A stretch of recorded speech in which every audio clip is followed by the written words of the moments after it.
초기에는 좀 어떠셨는지. 어떠한 사업이든 처음에 시작할 때 자신감 반, 두려움 반으로 시작하는 게 사업이라고 생각을 해요. 아무리 계획을 잘 세워도 잘 될지 안 될지는 사실상은 뚜껑은 열어봐야 되는 거거든요. 전 또한 마찬가지였었습니다. 처음에 오픈 매장이 규모가 있게 시작을 했기 때문에 직원분들을 그때 당시 한 5명 정도를 초빙을 해서 같이 시작을 했어요. 굉장히 많았죠. 한 개 매장에 인력이 저까지 포함해서 6명이 들어가 있었던 거니까요. 영업은 됐는데 그 마진폭이죠. 마진폭을 조절할지를 몰라서 그게 이제 한 6개월 정도까지는 돈을 벌리면서 사업을 하고 있는 건지라는 그런 정확한, 이렇게 정산적인 부분이 정확하지 않았었어요. 한마디로 체계가 정립이 안 돼 있던 거죠. 그래서 6개월 정도 있다가 이제 세금 낼 철이 다가왔는데 뚜껑을 열어보니까 세금 낼 돈이 없는 거예요. 근데 이동통신은 원체 세금이 강한 사업 중에 하나예요. 매출 자체가 높다 보니까 세금도 당연히 강하게 잡히고 6개월 정도 있다가 세금을 냈어야 되는 금액이 대략적으로 한 3,4천만 원 정도 됐어요. 6개월 동안 영업을 했는데 세금을 3,4천만 원 정도 내야 되다 보니까 근데 돈이 없는 거예요. 급여적인 부분이라든가 이런 부분을 다 지출을 잡으려면 4대 보험에 가입해야 되고 이런 부분, 계산적인 부분, 그런 부분이 체계가 안 잡혀 있기 때문에 그런 부분을 지출로 떨구지를 못했던 거예요. 그러다 보니까 세금적으로 오류가 생겼고 그 세금을 낼 수가 없다 보니까 그때 당시에도 마찬가지로 부채는 한 2억 8천만 원 그 정도가 존재하고 있었던 상황에다가 추가적으로 세금까지도 내지 못할 상황이 오니까 이거는 이제 발동의 불도 떨어지면서 마음이 굉장히 위태로웠습니다. 뭐 사실상 좀 극단적인 안 좋은 생각을 좀 하게 됐었던 적도 있었습니다. 극단적인 안 좋은 생각을 하다가 이런 마음으로 다시 시작을 하면은 열심히 다시 한번 해보자 해서 결국에는 이제 대출을 또 추가 대출을 신용대출을 일으켜서 세금을 냈어요. 내고 나서 다시 재조정을 했어요. 직원분들이 있던 5분 중에서 4분을 정리를 했어요. 4분을 정리하고 그때 당시 한 여직원하고 저하고 단 둘이서 2층 매장을 운행을 했어요. 1년 동안 하루도 안 쉬었던 것 같아요. 힘도 드니까 이제 술도 먹고 밤늦게까지 술 먹고 얼굴 빨개진 상태에서 출근도 하고 이제 1, 2층 매장을 여직원하고 둘이서 청소도 하면서 그렇게 이제 다시 열심히 했는데 다행히 이제 체계화도 조금씩 잡아 나간 거죠. 6개월 동안은 사실 체계를 잡는 데에 대한 그런 시간이었던 것도 같아요. 지금 생각해 보면 그렇게 해서 죽을 마음으로 정말 열심히 했더니 한 1년 정도 돼서부터 본격적인 수익이 나타나기 시작을 했었어요. 그 사이에 조금씩 이렇게 적금을 붓게 된 거죠. 적금을 부면서 그 적금으로 융자 받았던 대출금들을 상환을 할까 하다가 2호점을 내게 됐어요. 그때 당시 이게 젊은 패기였던 거죠. 위험하기도 했지만 반대로 곧 기회는 잡아야 된다라는 생각 속에서 그때 당시에 안성시 공도가 약간은 신도시 개념으로 발전을 하고 있었던 상황이었는데 그래서 공도에, 안성시 공도에 2호점을 바로 출점을 하게 됩니다. 그 적금을 갖고 융자 금액들은 그대로 살아있던 거죠. 한마디로 그렇게 하면서 또다시 모아서 3호점을 오픈하고 계속적으로 저는 그 융자를 갚을 생각보다는 추가 출점을 해서 사이즈를 키운 후에 융자를 갚아도 늦지 않는다라는, 다소 말하자면 좀 위험할 수 있지만 그렇게 좀 열의를 갖고 많이 했었던 것 같아요. 그때 당시에 깡이 좋으셨네요. 지금은 못할 것도 같아요. 그때 당시에는 뭐 아니면 도였던 것 같아요. 만약에 정말 2호점을 출점을 했는데 그때 만약에 이런 코로나 쇼크라든가 이런 게 있었다면 돌이킬 수 없는 실수였었던 것 같아요.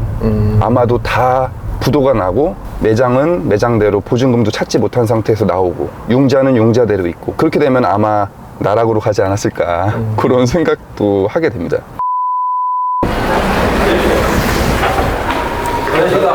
안녕하세요. 여기 매장이 몇 년 정도 됐죠, 여기가? 저희 8년 됐습니다. 한 8년 정도 된 매장이다 보니까 단골 고객님도 어느 정도 확보가 되어 있는 상황이고 또 사고가 한 번도 없었던 매장이에요. 그거는 뭐 아마 우리 한대 실장님이 잘해주셔서 그러지 않을까 그런 생각을 합니다. 이 직업에 장점과 단점이 있으면 뭐가 있을까요? 장점과 단점이 저는 똑같다고 생각하는데 그냥 사람을 만나는 것 자체가 장점이고 단점이지 않을까 싶습니다. 만나시는 분에 따라서 그날 제 기분도 많이 달라지는 것 같고 또 좋으신 분들은 또 한없이 좋으신데 좀 어려우신 분들은 또 한없이 어렵고. 대표님, 그리고 네. 폰팔이라고 들어보셨죠?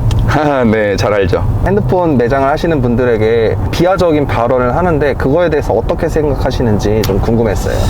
제가 처음에 시작할 때 무렵에는 사실 그런 비속어가 없었어요. 하나의 이동통신 종사자분들이 하나의 전문직으로 통하던 시대였었어요. 고객이 신뢰를 바탕으로 그 신뢰를 지켜낼 수 있다면, 그렇게 모든 사람이 그랬다면은 그런 비속어적인 발언은 나오지 않았었을 거예요. 그런데 그게 언제부터 이제 조금 나오기 시작했냐면, 손님들께서 이제 방문을 했다가 어느 매장에 이제 방문을 했는데, 그 매장에서 고객님 다음 달에 저희가 한 20만 원 정도는 페이백으로 나갈 겁니다 라고 이렇게 약속을 하고 했는데, 그거를 이행하지 않는 거죠.